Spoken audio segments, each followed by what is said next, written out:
I'm Richard Crouse, And I'm Sarah Hanlon. and welcome to Entertainment is Broken.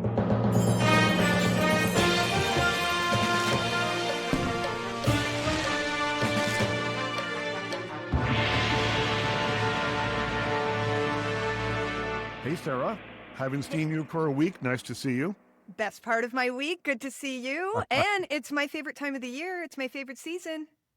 Well, the Oscars, on the day that we're taping this, the Oscar nominations have just been released. Before we get to that, and we'll dig into that a bit later on, but before we get into that, I have to tell you about a movie that will not be nominated for Oscars come this time next year. We will not be talking about this movie next year. Okay, it's a hate watch. It's kind of a hate watch, and it didn't feel that way to me going into the movie, but it became very clear very early on that Mercy, starring Chris Pratt and Rebecca Ferguson, was not going to be on my top 10 list for the year for best movies anyway. And so if you don't know about this movie, it is kind of an old-fashioned procedural about a cop who is arrested for killing his wife, and he has to prove his own innocence because nobody else is going to help him. The high-tech twist on all of this is that it's set in the future in Los Angeles. Things are out of control. There is just nothing is working. Crime-ridden streets. There's prisons are overloaded. Everything has gone wrong. So what they've done is created an AI judge. And if you're accused of something, you have 90 minutes to plead your case. And if you don't prove your innocence in 90 minutes, you're executed on the spot. And so that's the place that Chris Pratt finds himself in. And I thought, okay, well, maybe a fun little twist, on a police procedural. And then you realize that you take Chris Pratt, who, people generally liked as Star-Lord in Guardians of the Galaxy, and you strap him into a chair for 90 minutes or more. He doesn't move. It's just his face. He can move his face, nothing else. It is a charisma killer. So it's like the 90 minutes play-by-play of his defense? Yeah, and it's all done through surveillance cameras. The AI has access to everything in the world, all our cell phones, all surveillance cameras, everything. So no matter what he says, like, can you pull up the camera in my neighbor's backyard? Boom, there it is. Can you get my daughter's cell phone? Boom, there it is. So it makes it pretty easy to kind of solve a crime that way when you have access to everything. But then you've got Rebecca Ferguson, who I swear did this movie via Zoom. And so, I like her. She's great. We know her from Dune, lots of other things, Mission Impossible movies. It's really, she's supposed to be robotic. She's supposed to be icy. She pulls all that off, but does not bring the character any closer to being interesting than you might imagine. Is she the prosecutor? She is the judge, the AI judge. Oh. And then, and I know I'm going on about this a little bit, but then it becomes all about AI at a certain point, right? So it's an AI judge and they can do things more quickly and efficiently. So at the beginning of this movie, I thought, okay, well, this is going to be Hollywood sending the message that AI is going to replace you eventually. It's replacing this judge and it's replacing the jury system and everything else. And it's going to kill you if it doesn't like how you behave. That's what I thought it was. And I thought, well, that's pretty much the attitude that Hollywood has about AI. And then it changes. And I'm thinking, is this a pro AI movie? Stop. Whatever it is, because it's so muddled, it's kind of hard to understand exactly its positioning. It just sits there inert. And the movie is called Mercy. It's playing at your local theater. Weekend, probably. After that rave review. You could not, it's what I call a seatbelt movie. Because my theater seat needed a seatbelt to keep me in the seat for the entire runtime of the film. It sounds like a nightmare. And just when I think of AI and all the pros and cons, I have to say, those who have been accused of murdering their wives but actually didn't do it is nowhere on the radar of where I think the kind of conversations about AI were going. That was not on my bingo card. No, certainly not mine either. And I hope to never think about this movie again after this weekend. So I'll be reviewing it all weekend in my review pack that I do on Fridays, Saturdays, and Sundays. Come Monday morning, if there's any mercy in the world, the movie Mercy will be wiped out of my head. I'll hit the dump button in my brain. I'll eternal sunshine of the spotless mind it and get rid of it.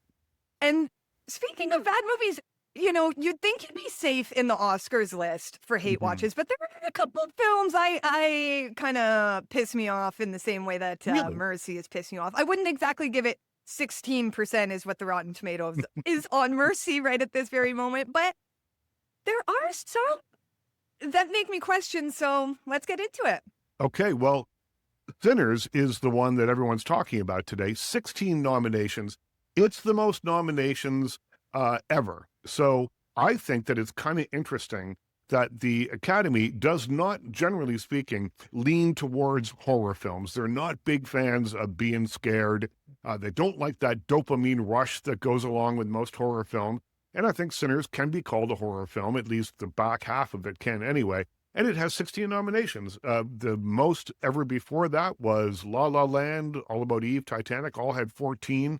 And I don't know if it bodes well or not, because there's a movie called The Turning Point, which got 11 nominations and I mean, was the sort of the belle of the ball that year at the Oscars, and I think walked away empty-handed. So just because you get a lot of nominations doesn't mean you're going to win a lot of awards. Yeah, I hope that's not what's happening here. A kind of like second place, like, oh, they kind of know, so they're like, let's give them lots of noms, but so well deserved, like so well deserved. And I'm glad too, because it came out earlier in the year, so you Yeah. also kind of like, it's harder for those movies. Everybody's talking about One Battle After Another, and after even TIFF comes out, so there's just like so many films on people's radar, but Sinners has that staying power, and that really is the power of the film, is just how good it is at everything it's doing. Like, Well, Ryan Coogler, the director, called it genre fluid.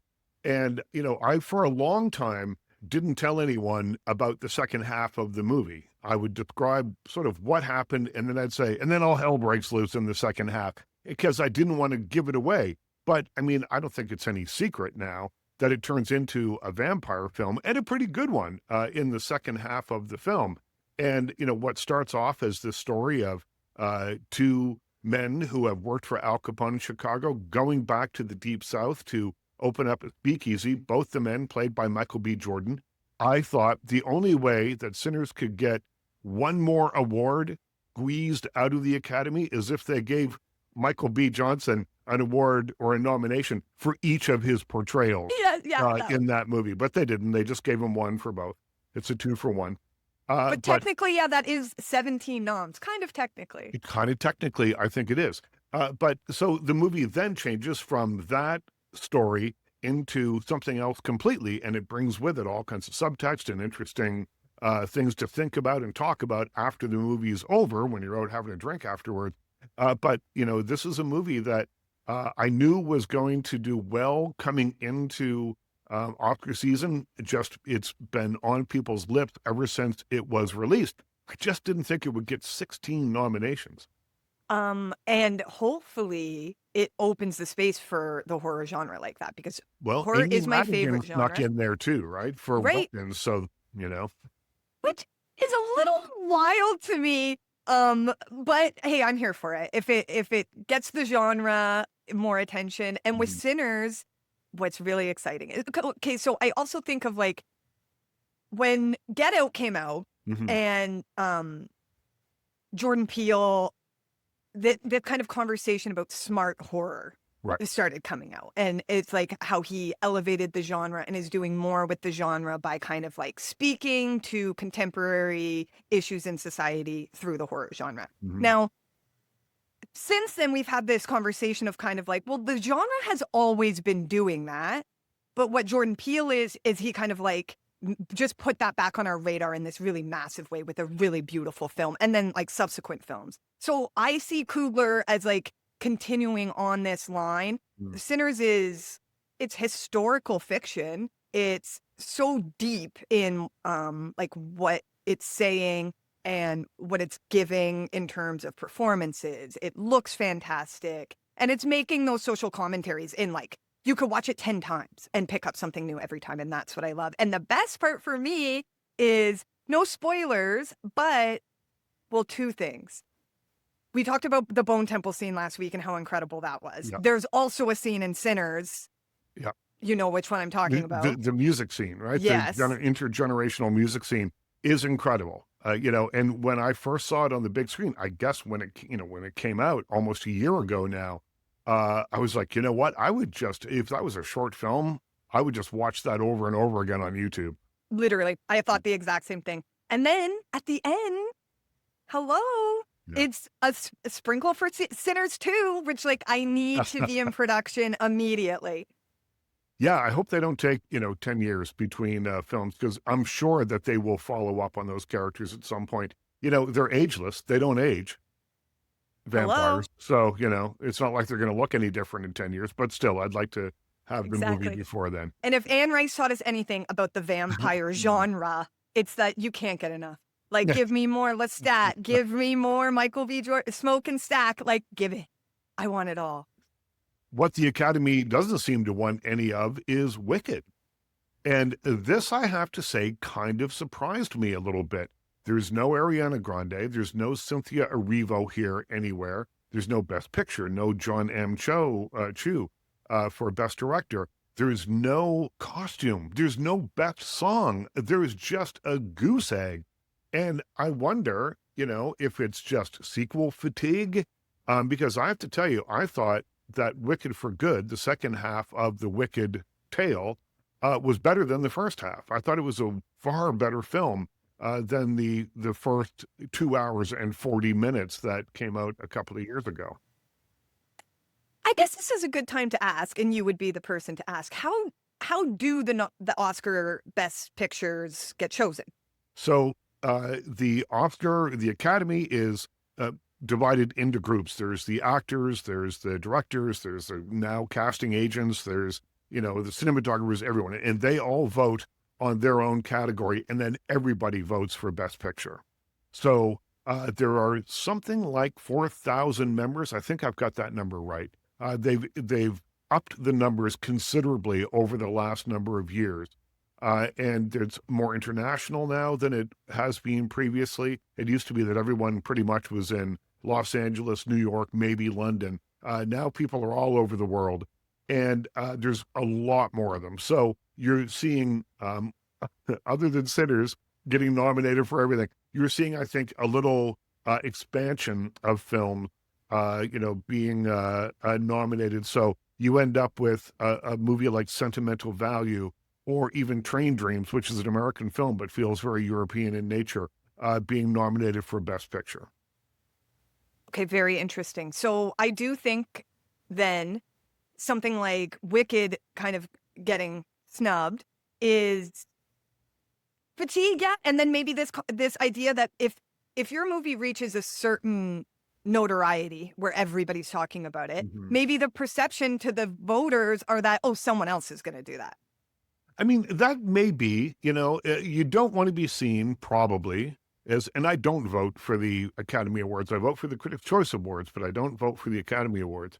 But, I honestly can tell you, I see everything and I vote with my heart. I vote with whatever I really, really believe should win.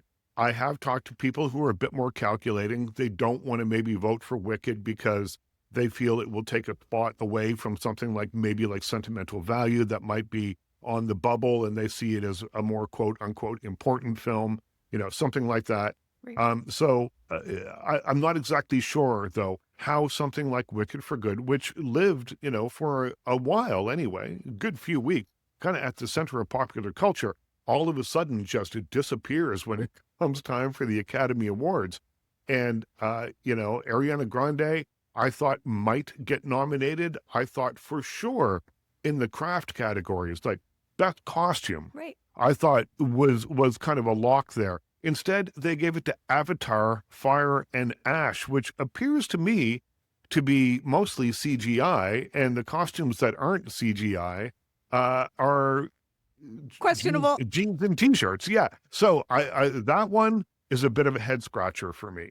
Yeah, that totally makes sense. That's a snub. I gotta say, Yeah, that feels that like a is a snub. snub. That is a snub. And you know, Stephen Schwartz, who wrote the music for it, I thought, might get a chance to grab an Oscar or two out of all this, but nothing for Wicked whatsoever. Oof. Yeah, that's gotta hurt. But Not- and you mentioned that there's a new category this year, yeah, the casting debut. yeah. So was it last year that they introed stunts? Hmm. So this year they've added casting. I don't know if casting is the same as other things. Tell me how you feel about this. David Cronenberg told me that casting is 90% of the job. Oh, okay. Well, Yep. And set so me up. he believes that if you have the right, the right, there's all sorts of elements here, but he says casting is 90% of the job. And so, you can imagine sometimes when you hear about things like Beverly Hills Cop was originally going to be a movie for Sylvester Stallone, who passed on it, and then Eddie Murphy came on board. You hear stories like that all the time, these weird castings that almost happened and maybe somehow were thwarted by a clever casting director somewhere. Maybe they do deserve a lot more credit than we've been giving them.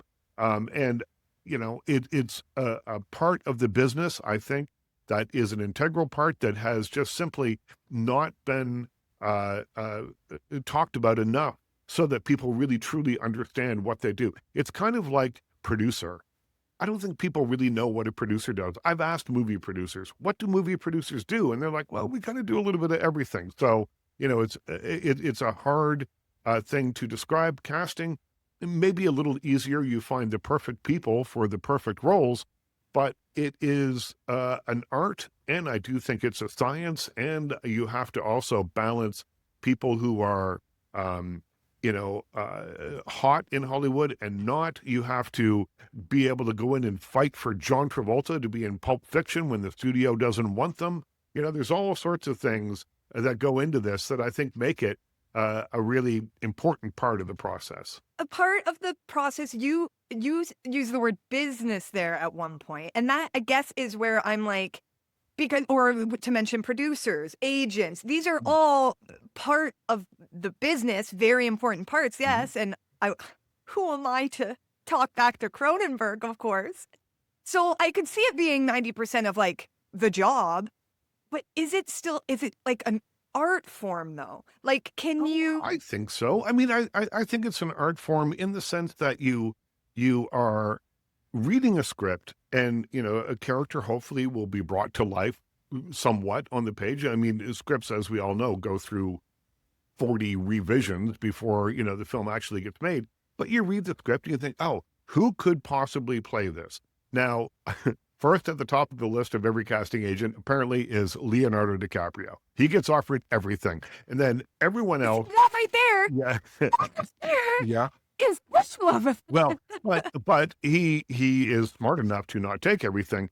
But I do think that you've got these really clever casting directors who, are able to use their skill and their imagination to figure out actors that will be perfect for the role, that will make it compelling for us as an audience, and make us care about the characters enough to pay our money or to sit for 2 hours on our couch and watch a movie on streaming.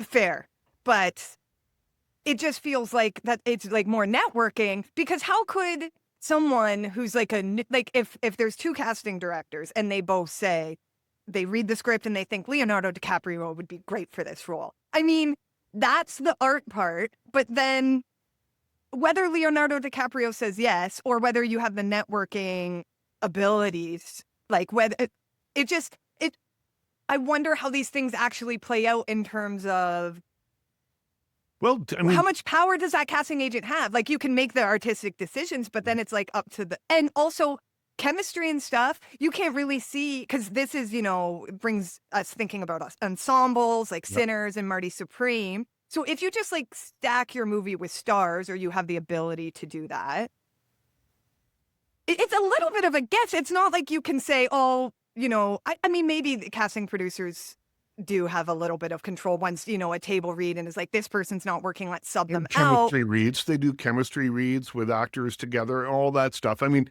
there are, sort of the nuts and bolts of it all to try and figure out who you're going to use and who doesn't work and that kind of thing. And I mean, the new Timothy Chalamet is going to come from somewhere. That's Casting directors are always have their eyes open looking for new people. So, it's not like there's only 5 people that they all go to. Maybe there's that's 5 true. people that get offered everything, but there are, 25,000 people in the Screen Actors Guild, probably more. And they're also often up for jobs as well. That's really true. And I think it would be cool to see, like, maybe this opens up space for, instead of casting directors thinking, oh, let me stack my movies because I want an Oscar nom, maybe Mm. instead it's like, let me try to find some new stars, some like new talent. And that would be cool. That would be a cool Yeah. outcome of this category. Timothy Chalamet came from somewhere. Someone saw him somewhere and said, I just saw an interview with Jennifer Lawrence where she was talking about, she's from Kentucky. She went to, I think, New York with her mom, and they were walking down the street, and there were street dancers on the street, people breakdancing or something on the street. And so she and her mom stopped and watched them. And an agent/casting agent came up to her and said, you could be a model, you could be in movies, here's my card. And, I mean, I'm sure you have to be careful about that kind of thing. I'm sure, though, they were a little skeptical, but they called the number, and all of a sudden she's making Winter's Bone and she's in the Hunger Games. So, you know, it's a weird business. You're probably always on the lookout, because I would also imagine that there's only a handful of casting agents who actually have access to Leonardo DiCaprio and to, the AAA list, the AAA list of actors out there. So you've always got to be scurrying around trying to find the next one. Yeah. Coming down like Glinda in a bubble. I think that's how That's Timothy right. Chalamet showed up on the Yes. scene. Yeah. So blockbusters versus critical darlings. I mean, if we look at the list, Begonia, there is no way that could be considered a blockbuster. I think Frankenstein, blockbuster-ish, certainly great critical notices. Hamnet, it did well. Marty Supreme did well. One Battle After Another did well. The Secret Agent, great Brazilian film, did well enough. Sentimental Value, great Norwegian film, did well enough. Sinners, I would say, is a blockbuster. Mm-hmm. F1 is a blockbuster, and Train Dreams is an art house film, which is wonderful, but certainly not considered a blockbuster. So the reason that the Academy elongated the list, years ago, they used to nominate 10 or more films, or I guess 10 films. Then they stopped it. They cut it down to 5. Then they brought it back up to 10 because they wanted to start nominating films that were big hits. They thought, well, people are not tuning in the large numbers that they used to. Let's put the new Batman movie on. Let's put the new whatever on the list. And yet, year after year after year, they fail to do it. And in fact, some years they only nominate 9 movies where they're allowed to nominate 10. And that, to me, is a little curious. I wonder, are there some, I mean, other than Wicked, I'm trying to think of other blockbusters that could have been on here. Avatar, Fire and Ash. I don't know. I'm on Best the, Picture. I'm not afraid to have like a pretentious opinion here, because Okay. I'm all for all sorts of art. And hey, add a reality TV category for all I care. I'm about normalizing making things accessible. But some movies are just like fun movies, or like they are what they are. Like something like Avatar. Like, Right. I'm sorry, if you put something like Avatar up to Sentimental Value, in my mind, there's just no way that you can call them both like the same, like a film even. Like Avatar is like a ride, it's a brand, it's fun, it's like an experience. But I don't think, no matter how much, I mean, this is kind of the Taylor Swift conversation I'm a little nervous to get into, but when lots of people like something, there's value in it for Mhm. sure. And I'm not taking that away. But just because lots of people like something doesn't mean it's the best of the best. In Oh, fact, I agree. you kind of start, lowest common denominator. You're kind of like sometimes flattening your art in order to reach a wider audience. So I don't really love the argument that like just because a movie is really popular and lots of people love it, I don't necessarily think that makes it like a better film in terms of filmmaking. Sure, it could be fun, an experience. Like there's movies that blow up just because they're so bad, right? And so let's not take that as like a true measure of film, in my opinion. Well, I think it depends on what you expect from your film. And so Avatar Fire and Ash delivers something that a movie like Sentimental Value doesn't deliver. And what it delivers is spectacle. It makes your eyeballs dance as you're watching it. If you see it on IMAX big and loud with the incredible 3D, it has that. It is a theatrical experience because it takes you out of the world that you're in and it plunks you down in another world. And it does it really, really well, I think. Does the story work? Not really particularly, only because I kind of knew what the story was going to be because I've seen Avatar 1 and 2, and this one kind of felt like a mesh of the two of them. Now, I'm not arguing that it belongs on the Best Picture list, but I think that the reason that they expanded it from 5 to 10 was to allow space for things that aren't necessarily going to be triple A rated movies like Sentimental Value, which is obviously a much smaller film. It's a family drama. It's the great Stellan Skarsgård. It's a much different kind of movie. And It makes you want to rip your heart out and throw it across the theater. I hosted the premiere of season 2 of Andor with him recently, with Stellan Skarsgård recently. And after we finished the onstage portion of the night, we were in the little backstage area sitting and talking, and he goes, "Oh, I've just got a film coming out that's going to blow people's minds." And I said, "What's it called?" He goes, "Sentimental Value." He goes, "It's the best thing I've been in a long time." I love that he recognized that. It's such a beautiful movie. And the performances, and you know what? Here's the thing. My eyes did dance around on screen. Like Mhm. it's more subtle, but it's so beautiful, I like think, the house, and they're building yeah, that house, like they're building multiple versions of that house. Like I think that's really cool. no, it's rich. It's a really rich film. I think all I'm suggesting is that, on a list of 10 movies, there is room for all sorts of things. Movies aren't just one thing or another. And movies because I loved Sentimental Value, but it struck me in a much different way than Avatar did. And I'm arguing like I love Avatar. I did not like, I liked being in the theater watching it, but I've given it like no thought since I left the theater. What have I Um, done to you, Richard? yeah, but Frankenstein, is another film like that I think demands to be seen on a big screen. Watching it at home on television, you're just going to lose the kind of epic scope of it. When you see it on the big screen, you understand why it's in so many categories here on the Oscar nominations. The gore.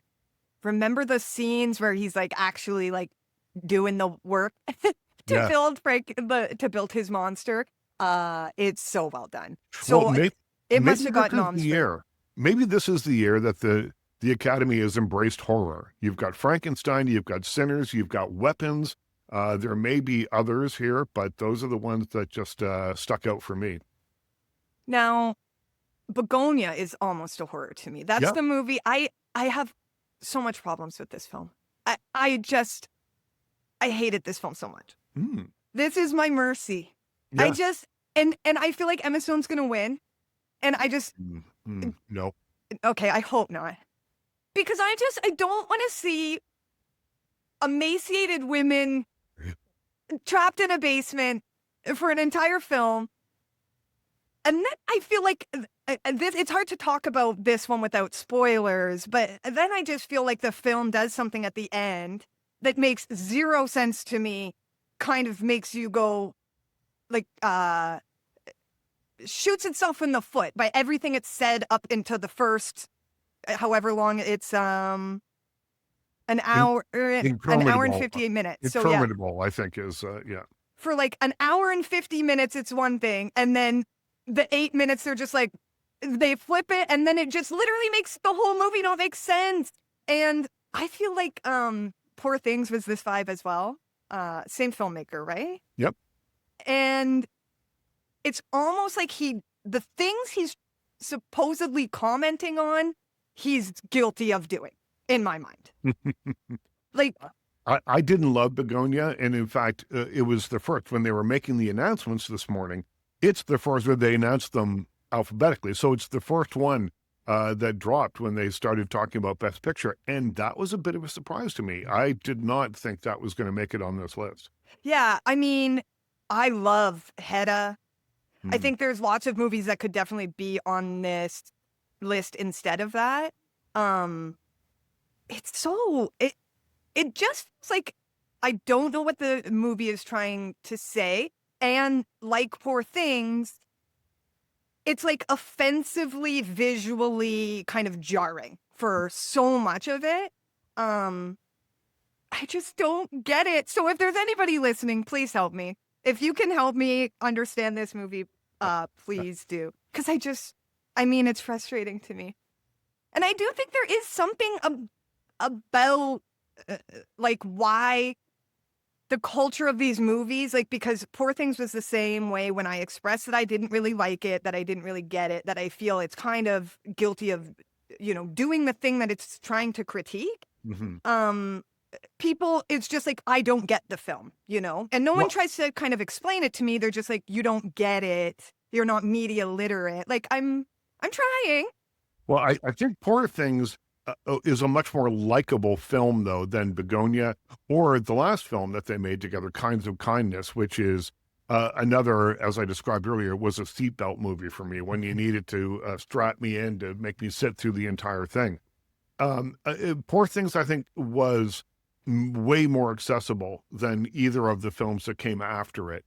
And, they are, I think, interesting in their own ways, but interesting and enjoyable are often two very different things.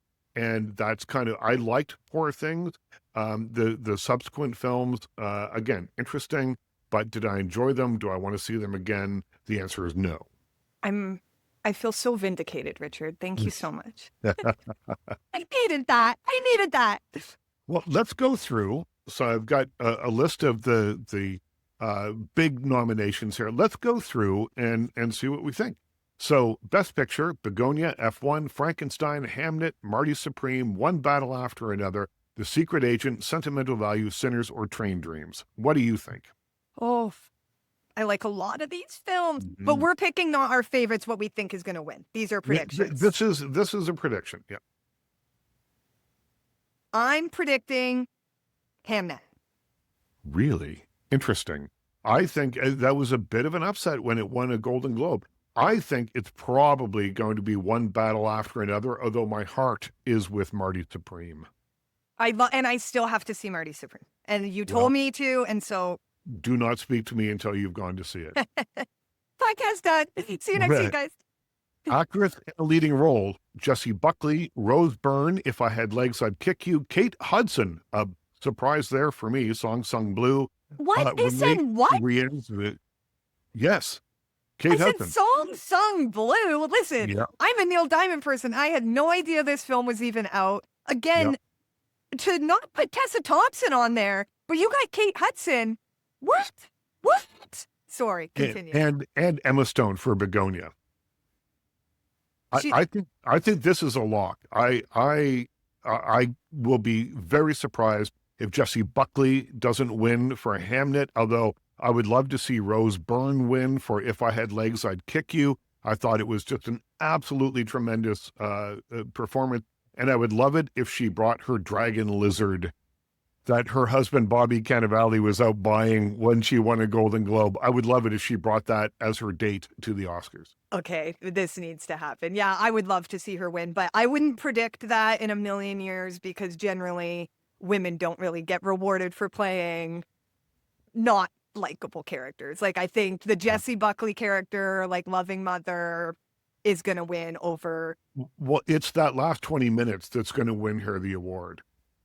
I don't want to give anything away about this movie if you haven't seen it, but there is an arc about the redemptive power of art that to help heal.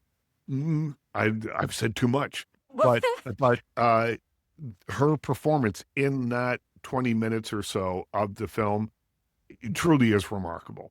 And it takes a movie that has been, often emotionally grueling and very difficult, and turns it into something else in the very end of the film. It's a really strong category because Renate Rensiv was also wrecked me. Yeah. Absolutely wrecked me. Actor in a leading role: Timothy Chalamet, Marty Supreme, Leonardo DiCaprio, One Battle After Another, Ethan Hawke, Blue Moon, Michael B. Jordan, Sinners, and Wagner Moura for The Secret Agent. He was great in that. Yeah, he was great. Movie was too long, but he was great. So who do you think actor in a leading role? I mean, I'm going Ethan Hawke, and I know it's like probably unlikely, but he was so good in Blue Moon. He's playing like a real person. They made him look shorter in stature, and it's like a one-man show. And the more I learn about Ethan Hawke, the more I love Ethan Hawke. Yeah. And so that would be fantastic. What's your pick? Well, he would be my choice, I think, although if I was voting with my heart, but my head wants Timothy Chalamet to win for Marty Supreme. And, a tremendous performance, all charisma. The only thing that I can kind of fault it for is that he's supposed to be this kind of aggressive character that maybe you don't like all that much, except that he's so charismatic, it's hard not to be on side with him, even when he's doing ridiculous, terrible things. But still, Timothy Chalamet, Marty Supreme is my goal. That is the goalpost for me. If he doesn't win that, I'm going to be very, very disappointed. So we've talked about just some of the three kind of big categories here. And we mentioned The Secret Agent, a little bit lengthy for the story that it needed to tell. If you wanted to watch all 10 Best Picture nominees back to back, and I've watched all 10, just not back to back, it would take you over 21 hours, almost a full day to watch them. So the average nominee clocks in at 2 hours and 10 minutes. And so the question, I guess, for you is, do you think that the Academy is intentionally leaning into epic, or have we just lost the art of the 90-minute movie? We've lost the art of the 90-minute movie. Yes. And anything I do, editing is the hardest part. So I know it's not easy, but yeah, 90% of movies are about 20% too long. I agree. So I go to a lot of press screenings, and we're all professionals. We're all people there that are paid to watch movies. And the first thing that anyone asks one another, anyone look up the runtime? Do we know the runtime of this one? How long is this one going to be? Because, I'm never able to guess how long something is going to be. You get, a nasty little horror film, which in, the old days would have been 85 action-packed, gory minutes, is now stretched out to 2:15 or 2 hours and 30 minutes. And it's too much. I think Alfred Hitchcock was right when he said, you never make a movie that is longer than the endurance of the human bladder. So don't have people get up and go to the bathroom in the middle of your film because they'll miss something. And Hitchcock is the perfect example, because all movies have suspense, even if it's not a horror movie, even if it's not a thriller. Rom-coms have suspense. And once you open up the time in your movie, you're allowing that suspense to dwindle, and any type of questioning. Like, if your movie is dense and things are happening and there's no gaps, people don't really have time to second guess, the character's motivations. But when you start to have down moments, let's compare huge gap between the longest and shortest nominees this year. Okay. You have Paul Thomas Anderson's One Battle After Another. It's 2 hours and 42 minutes, okay? Yes, it is. Train Dreams, on the other hand, is 1 hour and 42 minutes. In my mind, Train Dreams is so much stronger of a film. And One Battle After Another's problem, in my mind, is it left too much space for me to start questioning, are the motivations of these characters, like, real? Like, would she do that? Would she, like, okay, no spoilers, but this character that you've set up in, I think, the first really strong 30 minutes of the Mhm. film, um, you kind of just leave too much space to question motivations, outcomes, and it's especially a movie where you are kind of like going for epic ideas and kind Yeah. of wild, risky things. Jordan Peele always said the reason he's so good at horror is because in comedy, you have to anticipate the audience's questioning of your joke. Like, you have to anticipate that the audience is going to try to find a hole in your joke. And he kind of took that logic and applied it to horror. And I think more filmmakers need to apply that logic just in generally, you know? Like, don't allow for this space to start questioning what your characters are doing. And a tight movie, I find, clears up some of those problems. You can have your characters doing zany things that don't make sense. But if it's just happening and you're kind of not like, and you're enjoying it still because it's tight, you can take a lot more risks, like something like Pulp Fiction, right? Like, that's a tight film, right? Am I right, or is that long? Well, it's 2 hours probably anyway, but I think that movie worked, and worked particularly when it first came out because it was told on a broken timeline, so it felt different. It felt like something was really compelling about it in the way that it was told because it was so different. It's hard to believe now how different it was when it came out because everyone copied it. Now everyone does this broken timeline thing that it has become kind of a hack way of telling a story now. But when Quentin Tarantino did it, it had been done before, but I don't think as successfully as it was done in Pulp Fiction, and it really made a difference, and it made that time fly by. Yeah, and there's like a realness there too. Like, life is stranger than fiction. Crazy shit can happen, and people do things outside of their character as well. But I just think when you have us there first, it's also self-indulgent too. You know what I mean? I think it's a little bit like, Often I find as I'm into the third hour of something, I'm thinking, you know what? I love show me, don't tell me right. when I go to the movies. Show me the image, don't tell me with exposition. But what I'm finding more and more in these movies that are 2.5, 3 hours long is that they're doing both. They're showing me and they're telling me, and it's adding time onto an already overlong story. And so part of it, I wonder, I don't think this is the case with Paul Thomas Anderson because he is just so singular in the way that he makes films. But one of the new things, and Ben Affleck and Matt Damon were talking about this as they were doing press for The Rip, is that they want scripts, or scripts these days are often written with the idea that they're going to be watched at home on streaming, and people are going to be playing on their phones while they're watching it and missing some of the details. So the characters will say, I'm going to go to the store now. Right. I've just come back from the store. And tell you everything that's happening in the film in a way that I think bogs down the action, and I think is not trusting the audience to be smart enough to follow along a story that's told maybe even in an abstract way. My favorite scenes are the scenes in films with no dialogue that show me everything that I need to know about the character. Scarlett Johansson and Bill Murray in Lost in Translation when she's wearing that little pink wig. And, after this crazy time that they've had, she just like leans on him and puts her head on his shoulder. And it tells you everything you need to know about their relationship in that moment. And it's great stuff. And I like that. And I like that in a 90-minute movie. Yes. Yes. I'm like that too. I'm very hard on movies with the show me, don't tell me. Like, Yeah. I think even One Battle After Another, it has like the text on the screen, like, this is where we are. Yeah. This is the time. it's 15 years later or whatever. You literally can't find one visual element to like tell us that it's been 15 years later.